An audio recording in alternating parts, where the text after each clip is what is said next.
इमरान खान 1989 का भुट्टो नहीं है और ना ही आज 2007 का पाकिस्तान है। वो एक ऐसी कौमी शख्सियत है जिनकी जड़ें उस सूबे में गहरी हैं जिस पर रियासत सबसे ज्यादा इन्हिसार करती है। इसे खत्म करने से बहरान खत्म नहीं होगा, इससे रियासत जिंदा नहीं रह पाएगी, कायम नहीं रह पाएगी।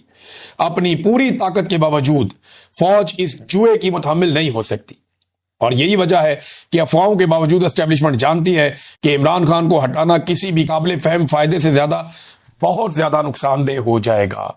इमरान खान साहब को अगर किसी के दिमाग में ये खुराफात हैं भी तो ये वो खदशात हैं जो सबके दिमाग में हैं कि इमरान खान साहब को खत्म करने से इनकी अपनी नस्लें खत्म हो जाएंगी। नादरीन, आज फिर मुलाकात का दिन है और मुलाकात का दिन है तो सुहेल अफरीदी साहब का, उनके कुछ एमपीएज हैं और शाहिद खटक साहब का नाम आया हुआ है कि मुलाकात करवाई जाए। अब ये लोग अडियाला जेल तो आज जाएंगे।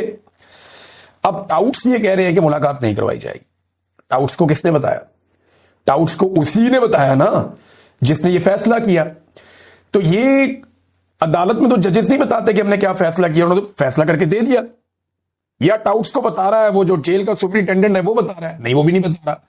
तो इमरान खान साहब जो कहते हैं कि जेल में एक कर्नल बैठा है और वो कंट्रोल होता है आसिम मुनीर से और वो वहां से मामला चलता है, मुलाकात करवानी है या नहीं करवानी, आइसोलेशन में रखना है, अकेलेपन में इमरान खान को या नहीं रखना, तो ये चीजें वहां तय होती हैं। अब टाउट्स इसकी बुनियाद के ऊपर कुछ दावे कर रहे हैं। बहरहाल ये मुलाकात करवा दी जाए तो अच्छी बात है। अब वो कहते हैं जी सियासी मुलाकात नहीं होने देंगे, तो नवाज शरीफ साहब से जो मुलाकातें होती थी वो गैर सियासी होती थी। कौन सा लीडर है पीएमएलएन का जो नवाज शरीफ से जेल में जाकर नहीं मिला? दूसरी जमातों के लीडर जाकर नवाज शरीफ साहब से जेल में मिलते रहे। बहुत सारे सहाफी, कॉलम निगार, इनकी बड़ी तादाद जेल में जाकर नवाज शरीफ साहब से मिलती रही। हत्ता कि वो लोग भी नवाज शरीफ साहब को जेल में जाकर मिलते जिनकी कोई तुक्की नहीं बनती थी, लेकिन लगातार ये मुलाकातें होती रही हैं। तो इमरान खान साहब को भी मिलने देना चाहिए। मेरे ख्याल में अब टेम्परेचर को नीचे लाने की जिम्मेदारी एस्टेब्लिशमेंट के सर पे आती है और वैसे भी आजकल एस्टेब्लिशमेंट में बड़ी बेचैनी है। इमरान खान साहब की हिरासत में मौत के बारे में अफवाहें आई और बहुत अदम एतमाद था लोगों के अंदर और पाकिस्तान के सियासी मंजरनामे की सारी मंजरकुशी हो रही है। हुकाम ने दावे किए कि जनाब ऐसा कुछ नहीं हुआ, लेकिन ये अफवाहें बहुत तेजी से फैलती हैं। आसिम मुनीर साहब ये समझते हैं कि इमरान खान को खत्म करना एक बड़ी तबाहकुन गलती होगी जिसे एस्टेब्लिशमेंट किसी सूरत बर्दाश्त नहीं कर सकती।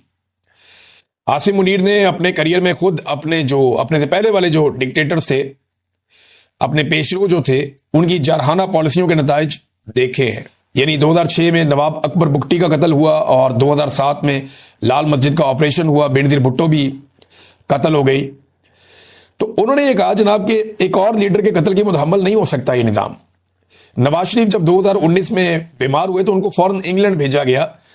वो ये सोचते हैं कि पंजाब से अगर कोई रहनुमा ऐसे मारा गया तो रद्द-ए-अमल बहुत ज्यादा भड़क जाएगा और ये एक बुनियादी हकीकत है। फौज की ताकत, फौज की भर्ती और कानूनी हैसियत पंजाब के सियासी जज्बात से इनका गहरा ताल्लुक है।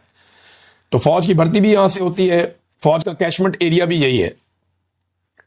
जुल्फिकार भुट्टो की फांसी या बेनजीर भुट्टो का जो कत्ल हुआ था उसमें तो एस्टेब्लिशमेंट कुछ ना कुछ करके बच गई। बहुत बड़े एहतजाज हुए लेकिन कोई बहुत बड़ी बगावत नहीं हुई। लेकिन इमरान खान एक मुख्तलिफ हकीकत है। वो नस्ली तौर पे पंजाबी नहीं, पश्तून है, लेकिन उनका ताल्लुक पंजाब से है और पूरी कौम में उनकी हमायत है और पाकिस्तान से बाहर भी उनकी हमायत बहुत बड़े पैमाने पे फैली हुई है। जब उनकी गिरफ्तारी हुई थी 2023 में तो उसके बाद क्या हुआ था उसके बारे में फिर सारा कुछ लिखा हुआ, किस तरीके से क्या कुछ हो गया। तो उन्होंने कहा खान को खत्म करने से सियासी बदअमनी को भड़काने का खतरा फौज नहीं ले सकती, खास तौर पे ऐसे वक्त में जब मुल्क की मईशत बहुत बुरी तरह तबाह हो रही है। खान को हटाने से पाकिस्तान की सियासत में एक बेमिसाल शहीद पैदा हो जाएगा और ये बहुत मुख्तलिफ शहादत होगी अगर इमरान खान को कुछ किया गया तो। इमरान खान बहुत बड़े पैमाने पर नौजवानों के लीडर हैं और डिजिटल हकीकत जो है वो इमरान खान साहब के ताबे है इस वक्त और ये एक मुज़ामत की अलामत के तौर पे नौजवान उनको देखते हैं और ऐसी शख्सियत कभी भी खत्म नहीं होती, गायब नहीं होती। खत्म होने के बावजूद ये मौजूद रहती है, बल्कि फैल जाती है और एक बहुत बड़ी तहरीक खड़ी हो जाएगी और रियासत को अपनी तारीख के शदीद तरीन सियासी रद्द-ए-अमल का सामना करना पड़ेगा। अब ये जो जुमले ना ये बहुत इंपॉर्टेंट है, ये आपने गौर से सुनने, ये डिप्लोमेट लिख रहा है, अमरीकी मैगजीन है। एस्टेब्लिशमेंट ये जानती है और इसे भुट्टो की नजीर अच्छी तरह याद है कि इस तरह की तबाहकुन रविश ना दोहराई जाए। शहबाज शरीफ को आसिफ मुनीर के लिए काम करना है, पाकिस्तानियों के लिए काम नहीं करना। मरियम नवाज को आसिफ मुनीर के लिए काम करना है, पाकिस्तान के लिए काम नहीं करना। वजह यह है कि आसिफ मुनीर साहब इनको लेकर आए। अगर ये अवाम के वोटों से आए होते तो ये अवाम के लिए काम कर रहे होते, लेकिन जो इनको लेकर आया ये उसी को डिलीवर करके देंगे ना, उसी के लिए काम करेंगे। और ये उसको भी मायूस कर रहे हैं जिस लेवल का इन्होंने काम किया। नाज़रीन, इमरान खान साहब से मुलाकात हो गई सुबह सुबह गंडापुर की। अब आपको भी झटका लगा होगा, मैं भी हैरान हो गया कि ये गंडापुर कैसे पहुंच गया 7:30 बजे। सुबह सुबह जेल का दरवाजा खोला, गंडापुर अंदर। अब ये वही गंडापुर है जो बड़े लंबे अरसे से ये कह रहा था कि मेरी इमरान खान से मुलाकात नहीं होने दी जा रही, मेरी इमरान। मैं कहता था कि ये कैसे पॉसिबल है, ये जब चाहेगा जाके इमरान खान को मिल लेगा। तो अब गंडापुर साहब की मुलाकात हो गई इमरान खान साहब से अर्ली इन द मॉर्निंग, और वहां पे गंडापुर साहब मुलाकात करके निकल गया। भी उन्होंने खुद से कुछ भी नहीं बताया कि क्या हुआ, लेकिन कुछ लोग ये दावा कर रहे हैं कि गंडापुर साहब की अच्छी खासी क्लास हो गई है। ज़हीम लगारी साहब हैं जर्नलिस्ट, और ज़हीम लगारी साहब का जो दावा है मैं आपको पढ़ के सुना देता हूं। वो कहते हैं मैं तो अपनी खबर पे अभी भी कायम हूं और खड़ा हूं अपनी खबर पे, मैं पीछे नहीं हटता। वो कहते हैं इमरान खान साहब ने गंडापुर पर बरस पड़े, वजीर आला खैबर पख्तूनख्वा ने सर झुकाकर खामोशी इख्तियार किए रखी। मामला जो गले पड़ गया ना गंडापुर के, वो पाकिस्तान तहरीक इंसाफ के कारकुनों की जो उन्होंने तजलील और तजहीक की है ना, वो गले पड़ गया। और इमरान खान साहब को यह मालूमात भी पहुंचा दी गई है कि कारकुनों ने जलसे में गद्दार गद्दार के नारे भी लगाए और जूते भी उठा के दिखाए। अब यह बड़ी नामुनासिब और मायूब बात है, लेकिन यह हुआ है ना, फैक्ट है।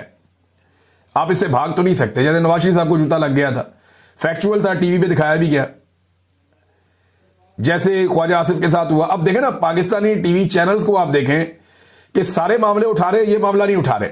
इससे आपको अंदाजा हो जाएगा कि एस्टेब्लिशमेंट को गंडापुर पसंद है या नहीं।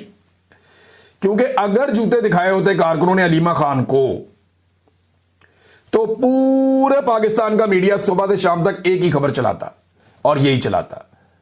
वो अंडे वाली खबर याद है आपको, बहुत दबा के बड़े खुश हुए। लेकिन गंडापुर के मामले में पाकिस्तान का मीडिया ये कैसे पी गया, ये सोचा आपने कभी? क्योंकि एस्टेब्लिशमेंट को जो चीज फेवर करती हो ना, वो उस चीज पे पॉलिसी अलग रखते हैं, जो ना करती हो उस पे पॉलिसी अलग रखते हैं। तो यहां से आपको अलीमा खानम को, और मैं इनको लड़ा नहीं रहा आपस में, लेकिन आपको बता रहा हूं कॉमन सेंस की बात है, मैंने आपके सामने रख दी है, बाकी आप जो भी सोचें। अब नाजरीन, यही बात जब पूछी गई बैरिस्टर गौर से कि जनाब ये जूते शूते वाला मामला क्या है, तो उन्होंने कहा जी वर्कर मुश्तइल भी हो जाते हैं, गुस्सा भी कर जाते हैं। हमारी जमात में जमहूरियत है और यही जमहूरियत का हुस्न है कि लोग अपनी राय का इजहार करते हैं। बाकी जमातों में वाकई ऐसे नहीं होता। पाकिस्तान तहरीक इंसाफ का वर्कर जो है वो लीडर पे भी चढ़ के रहता है। इमरान खान साहब भी गलत फैसला करें तो साहब ने आगे खड़ा हो जाता है।